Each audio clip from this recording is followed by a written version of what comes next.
Bendito seja Deus e Pai do nosso Senhor Jesus Cristo, que nos abençoou com toda a sorte de bênçãos nas regiões celestiais por Cristo Jesus. Você já é abençoado. Ele já te abençoou. Você já é abençoado. Você já é abençoado. Ele já te abençoou. E não é com algumas bênçãos, é com toda a sorte de bênção. Ele não te abençoou somente com a salvação. A salvação é algo glorioso, mas a proposta de Deus é que você tenha uma vida abundante. Nada menos que uma vida abundante é o padrão de Deus. Se Ele doou seu próprio Filho para morrer e salvar você, que mais Ele não fará? É a Bíblia que diz isso. Ele já te abençoou. Diga, coloca a mão na sua cabeça. Diga assim: eu já sou abençoado. Ele já me abençoou. E se Ele já te abençoou, por que é que você está se descabelando tanto na vida para ganhar suas bênçãos? Por que é que você ainda não está vivendo uma vida plena e abundante? O que é que se passa com você se Ele já liberou as bênçãos nas regiões celestiais e você ainda não foi lá nas regiões celestiais buscar?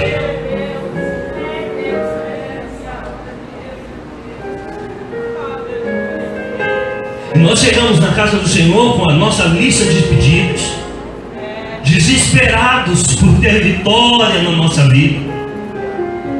Não saímos desse lugar de pedintes. Não saímos do lugar de desespero. Estamos nos relacionando com Deus. A relação com as mãos no que Ele quer fazer, no que Ele pode fazer por você. Esperando que Ele vai fazer uma bênção para você, sendo que Ele está dizendo, Ele já disse que já te abençoou.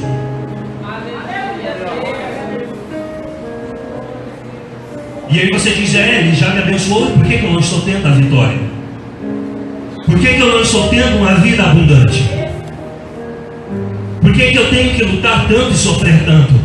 Deus não chamou você para viver no desespero. Deus não chamou você para que você viva em ciclos de lutas e lutas e lutas. Em Gálatas diz que ainda que um menino seja herdeiro de tudo, ele nada difere do servo, porque ele ainda não tem maturidade. O que Paulo está dizendo em Gálatas é que se você tem uma herança, para você desfrutar dessa herança, você precisa ter maioridade. Ele está dizendo: se um filho, ele herda uma herança do pai, mas ele não tem maturidade para administrar e governar essa herança, ele é igual ao servo que trabalha, ele não vai desfrutar da herança. Então eu tenho uma palavra aqui que está dizendo que eu já tenho uma herança, que Ele já me abençoou nas regiões celestiais. Mas pelo fato e a minha condição de imaturidade espiritual e de não alcançar um lugar de maturidade em Deus, eu não tenho acesso às heranças espirituais que eu recebi. Então o que eu preciso fazer para acessar as bênçãos nas regiões celestiais é sair do lugar de servo e entender o meu lugar de filho, e de parar de me relacionar com Deus dentro de uma visão e de um entendimento de servo. A maioria de nós estamos nos relacionando com Deus com a mentalidade de serviço, de servo. Então eu vou para a igreja no domingo e eu dou 10% do meu salário. Agora você vem e me abençoa, porque eu fiz tudo. Paga o meu salário, porque eu fiz o serviço. O servo tem salário, mas o filho tem herança. O servo, ele só vê o trabalho, ele trabalha para receber algo em troca. Mas o filho, ele sabe que tudo é dele. Então ele não vai pedir porque ele já tem. Ele vai crescer em maturidade para ele governar as coisas do pai dele. E o seu pai é rei. E este reino é riquíssimo. E ele precisa ser estabelecido. E este tempo é o tempo em que Deus está chamando você para a adoção de filhos, para que você entenda o seu lugar em Deus e saia da condição de pedinte, e saia da relação da troca, e se assente à mesa do Pai para comer daquilo que Ele serve e administrar aquilo que Ele tem para você. Porque Deus nos escolheu nele antes da fundação do mundo. Então a sua história não começou no dia que sua mãe te deu a luz. A sua história não começou no dia em que houve um parto e você nasceu e registraram você. A sua história começou na eternidade antes da fundação do mundo. Existe um projeto na eternidade que inclui você.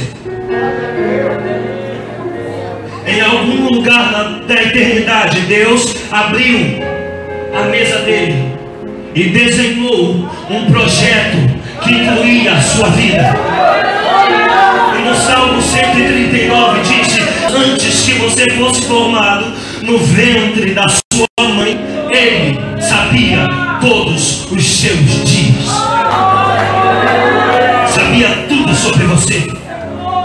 Tem um projeto ao seu respeito.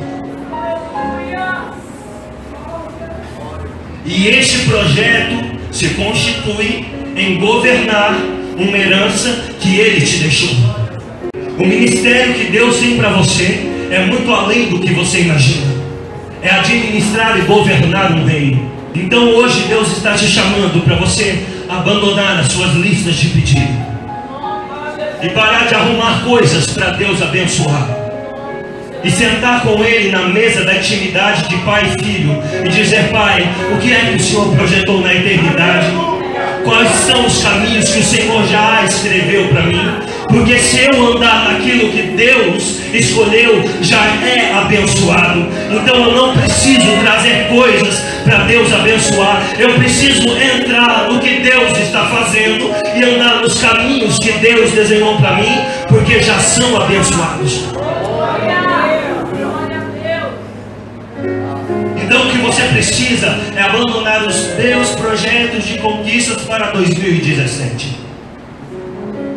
Você precisa ouvir o Espírito Santo e perguntar para Ele quais são os seus projetos para a minha vida. Senão você vai ficar dando murro em ponta de faca, entrando em modinhas. Hoje você quer uma coisa, amanhã você quer outra. Hoje você investe em uma coisa, amanhã você investe em outra. E aí não flui, a vida não prospera, nada anda para frente. Tudo que você coloca a mão não vai bem. E o tempo passa e você não está aqui para perder tempo. Deus não chamou você para vir para a igreja para você ser um religioso. Deus não te chamou para ter uma religião. Se você tem uma fé e essa fé não trabalha ao seu favor, se você tem uma fé e a sua mente não é iluminada, se você não abrir a sua mente, expandir a sua mente, entendimento, você só é um religioso. Porque o papel do Espírito Santo na vida de uma pessoa é abrir a mente dela e curar a mente dela todos os dias.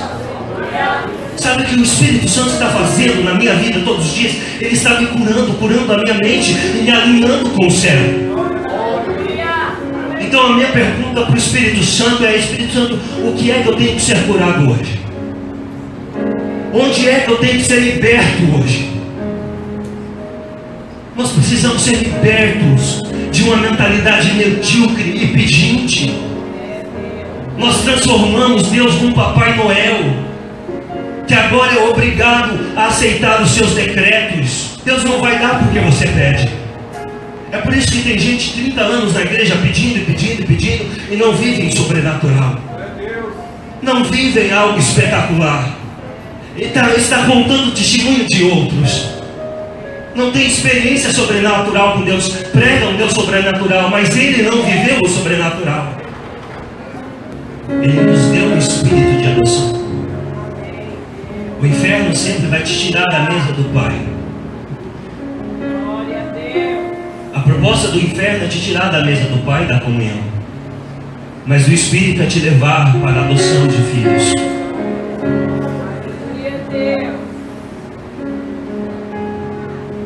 Se eu vivo na dimensão de servo, eu só vejo o trabalho. É por isso que no Salmo 60 diz: mostra a tua obra aos teus servos, mas aos teus filhos mostra a tua obra. Isso é poderoso.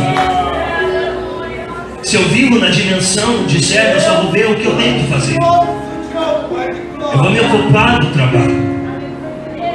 Eu vou querer trabalhar para Deus.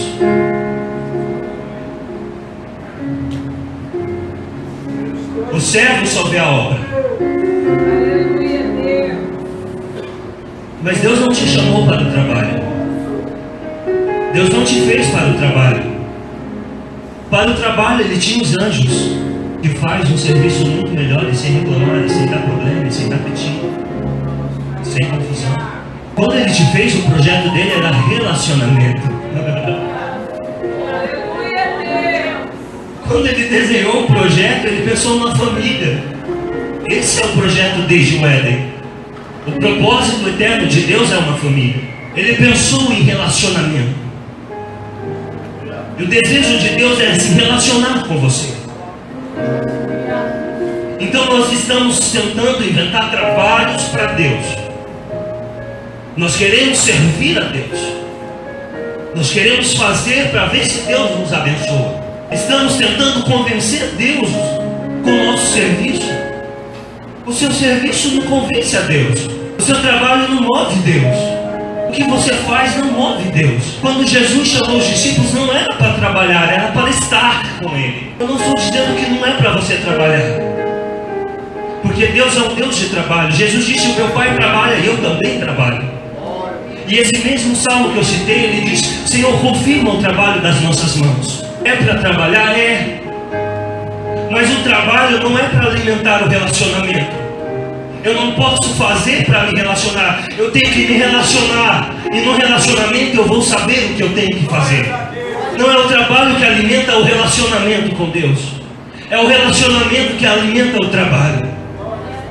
Então, quando a igreja perde o lugar do relacionamento e fica no trabalho, ela corre o risco de fazer coisas que Deus não está pedindo, porque ela não está ouvindo Deus. Quando você está no trabalho e não está no relacionamento, você corre o risco de fazer, se cansar e se frustrar, porque você está fazendo algo que você imagina que Deus vai querer. Por que tem tanta gente cansada no reino? Por que tem tanta gente frustrada com a obra de Deus? Porque ele trabalhou no campo da ideia, ele trabalhou no campo daquilo que ele quer fazer para Deus. O serviço não foi gerado no lugar da intimidade, da adoração. Por que a gente olha para a internet e a gente fica com pavor de tanta igreja fazendo coisas que você fala: meu Deus, onde foi que o Espírito Santo se perdeu nessa igreja? Coisas assustadoras você vê. Por quê?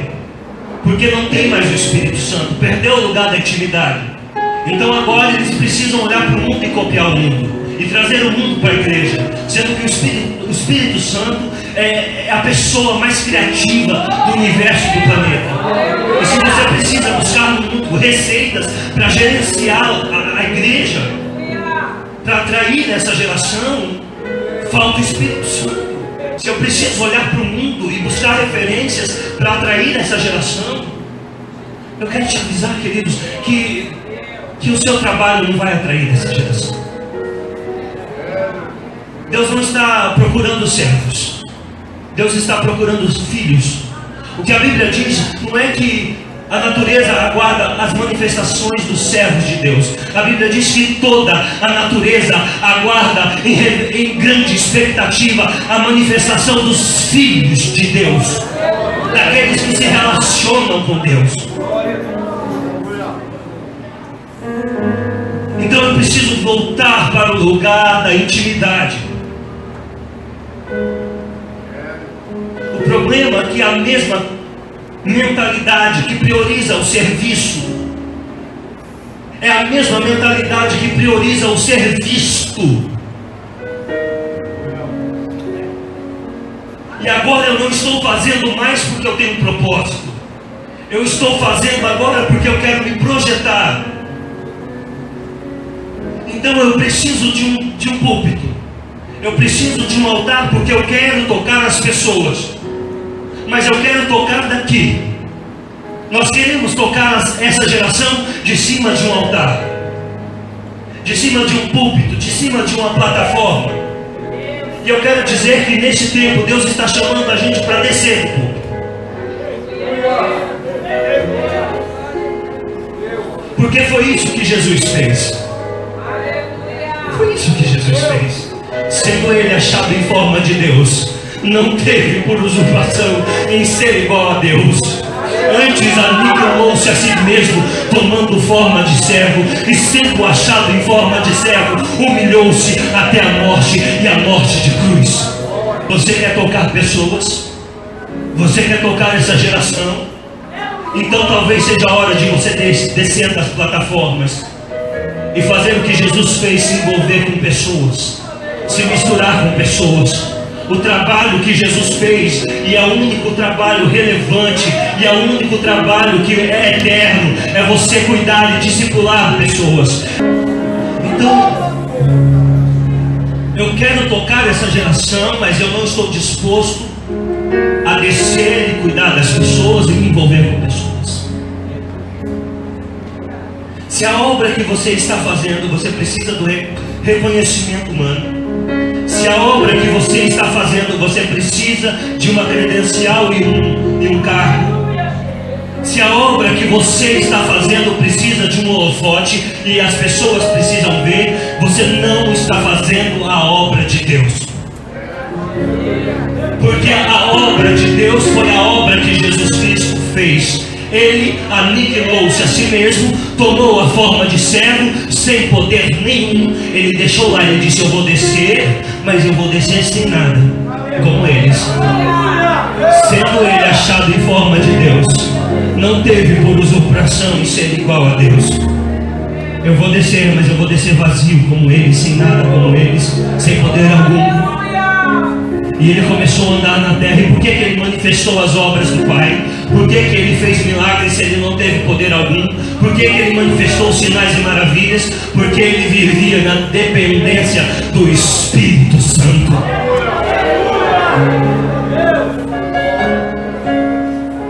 E o trabalho que ele desenvolvia nascia do fruto de um relacionamento com o Pai. Jesus Cristo orava o tempo todo. Talvez você pense que Jesus realizou os milagres que ele realizou porque ele era filho de Deus e era Deus. Filho, não. Ele deixou o poder lá. Ele só fez o que ele fez porque ele viveu na dependência do Espírito Santo. E o trabalho dele só foi relevante porque ele fez as coisas pela revelação do Pai. Então eu tenho duas igrejas, uma que chama Marta e outra que chama Maria. A igreja de Marta, ela está correndo com as panelas para lá e para cá. Jesus não disse que era para Marta parar de fazer. Ele disse que a melhor parte era que a Maria escolheu. A melhor parte não é o fruto do trabalho, é o fruto do relacionamento. A melhor parte, queridos, é você se ajoelhar e ficar ali sentindo o cheirinho dele, aos pés dele. Ouvir dele. Porque neste tempo é um tempo que você vai ter que aprender a ouvir a Deus e desenvolver a capacidade de ouvir a voz do Espírito Santo, e parar de contar milagres e testemunho de outros, e ter você os seus testemunhos e milagres que você vai viver com ele. Sabe, queridos, quando Jesus ele estava andando aqui na terra, um dia em que ele estava com os discípulos, sentado, comendo, se relacionando. Diga comigo, Jesus estava se relacionando. E na mesa do relacionamento, ele fez uma pergunta para Pedro. O que diz isso? Pedro sabia disso. Pedro sabia disso. Sabe o que Jesus disse? Não foi você que disse isso, não. Isso foi o Pai que te revelou.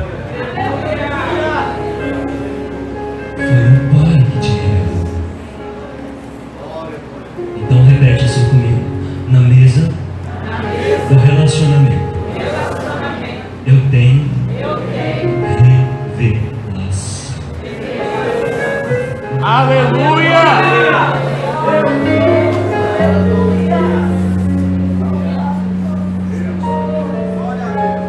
Na mesa do relacionamento eu tenho revelação.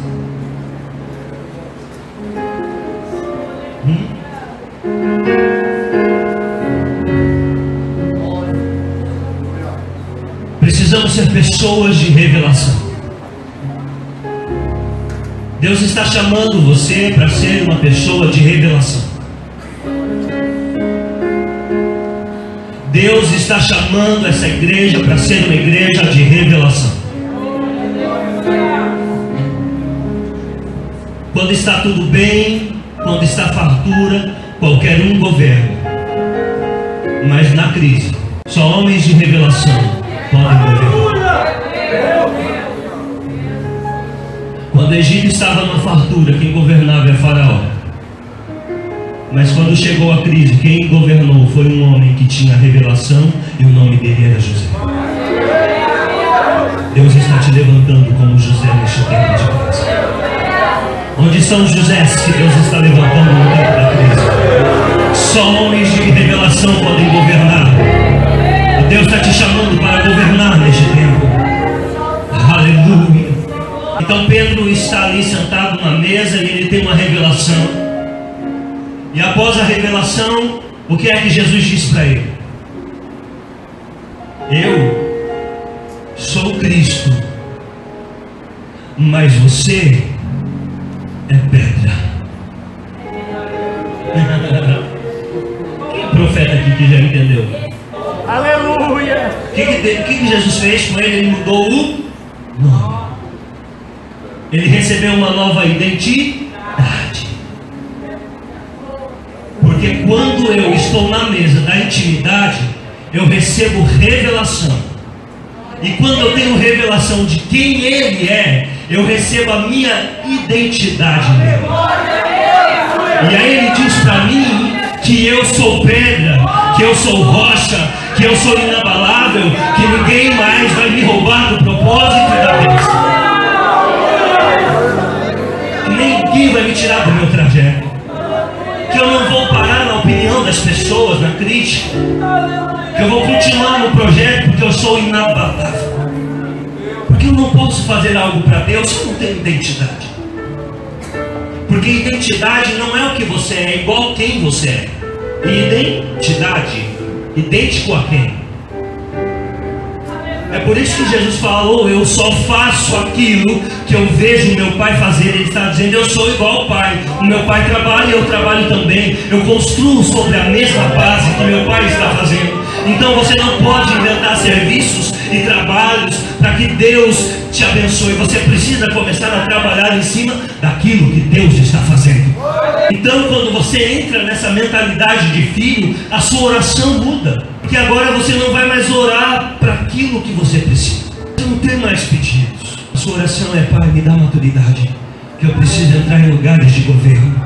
Preciso entrar nos lugares, nas regiões celestiais. Quando você entende isso, que Ele já te abençoou nas regiões celestiais, você sai da terra.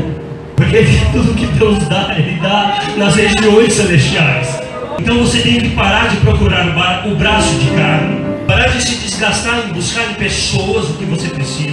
Ir para a palavra de Deus que diz que torre forte é o nome do Senhor, e para Ele corre o justo que está seguro. Você precisa começar a se envolver com o céu. Para de olhar para a terra, olha para o céu. Quem entende que Deus faz as coisas nas regiões celestiais, ele não olha para a terra. Se eu olhar para a terra, eu vou enxergar o pó que tem em você. Porque quando Deus te fez, querido, Ele te fez do pó da terra. Mas Ele também soprou glória em você. Mas eu posso escolher ver o pó ou ver a glória. Por isso que a palavra de Deus diz que se os meus olhos forem luz, todo o meu corpo será luz. Então eu tenho poder de viver em luz? Tem. E é esta vida que Deus quer que você viva. Você pode olhar para as pessoas e ver só o pó, mas você nunca vai sair das regiões daqui de baixo. Mas quando você começar a olhar para as pessoas e enxergar agora, você está subindo para as regiões celestiais. Isso é governo do Espírito Santo. Você só administra se você vê, se você não vê, você não administra. Você só governa se você vê, se você não vê, você não governa. Por que se um prefeito, um presidente não vai no local e não vê a necessidade do povo, ele não governa ali? Porque ele não viu a necessidade. Então você é um agente do reino de Deus e precisa governar as coisas que Deus te deu. Então se você não se mistura com as pessoas, se você não se envolve com as pessoas, você não vai ver as necessidades dela. E se você não vê as necessidades do corpo que você está inserido, você não está discernindo o corpo. Se eu participo de uma igreja e eu não interajo com as pessoas, e eu não estou preocupado com as necessidades deste corpo que eu estou inserindo, eu não estou discernindo o corpo. Aquele que come do meu corpo indignamente, não discernindo o corpo. O que é não discernir o corpo, querido? É você estar aqui dentro e não saber.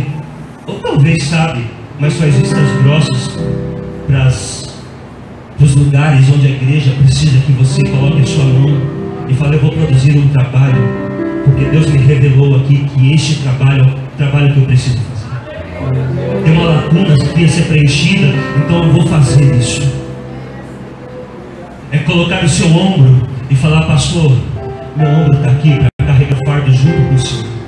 Qual foi a revelação que Deus te deu que eu vou carregar esse fardo com você? O que é que Deus está falando para você? Porque eu quero ser alguém que carrega o fardo junto com você.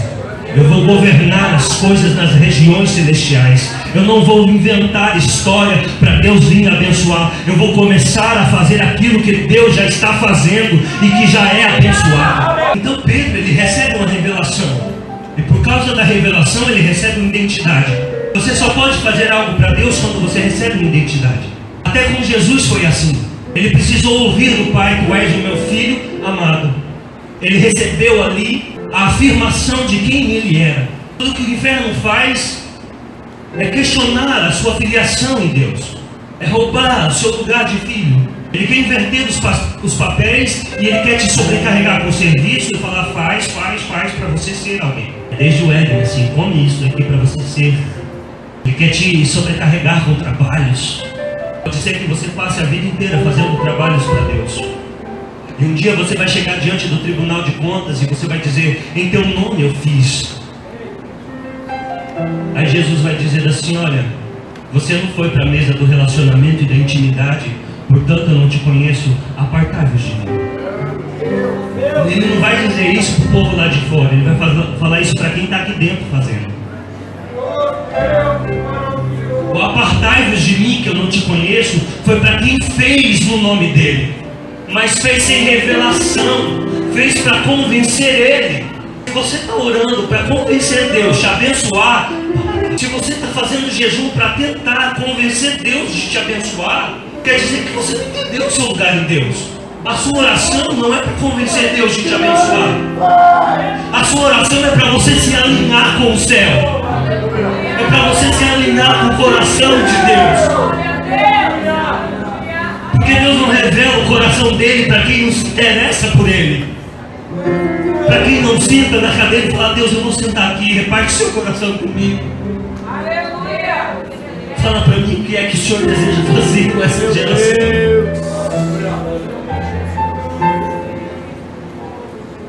E não sair de lá até que ele fale. É dizer para ele: Deus, se eu for fazer alguma coisa nesse tempo, nessa geração, me inclua. Não me deixa de fora. Quais são as demandas desse tempo? Como é que o Senhor vai restaurar a sua igreja e tirar ela da religiosidade?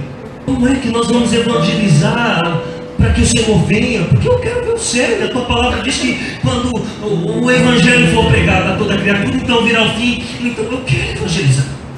Ele vai começar a revelar: olha, filho, eu te dei uma identidade, essa identidade é isso, então você tem que fazer isso. E aí você vai começar a trabalhar dentro do que Deus falou para você fazer. Tu és tudo. Depois que ele recebe a identidade, ele recebe o quê? Uma chave. E chave fala do quê? De acesso. Então, se eu tenho identidade, eu recebo a chave, eu posso ir nas regiões celestiais, onde estão os tesouros que Deus já me abençoou em Cristo Jesus, e pegar. Se Ele já me abençoou e eu já tenho a chave, então eu simplesmente coloco a chave, entro e tenho acesso.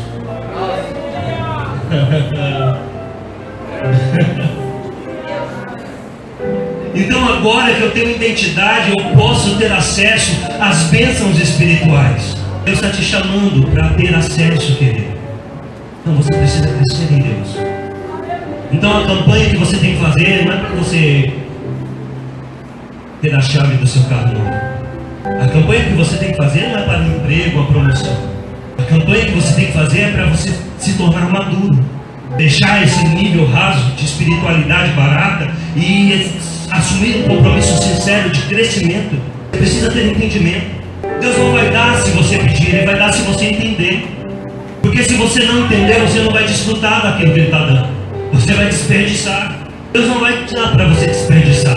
É para que saibais, creais e entendais. Eu preciso saber, eu preciso crer, mas eu preciso entender. Eu preciso entender a minha herança para administrar a minha herança. Eu profetizo que você está entrando num tempo de entendimento profético. Um tempo em que a clareza do céu vai vir sobre você. E você vai começar a entender coisas em Deus que você nunca entendeu antes. O seu lugar em Deus, o seu papel em Deus. Depois que ele recebeu a chave, aí ele recebe uma missão. Agora vai e apacenta as minhas ovelhas. Então o serviço é o por último. Primeiro tem um processo, Deus trabalha por um processo. Então primeiro Ele vai te dar revelação, depois identidade, depois Ele vai te dar poder, que é o acesso às coisas espirituais, e depois Ele vai te levar a fazer as coisas.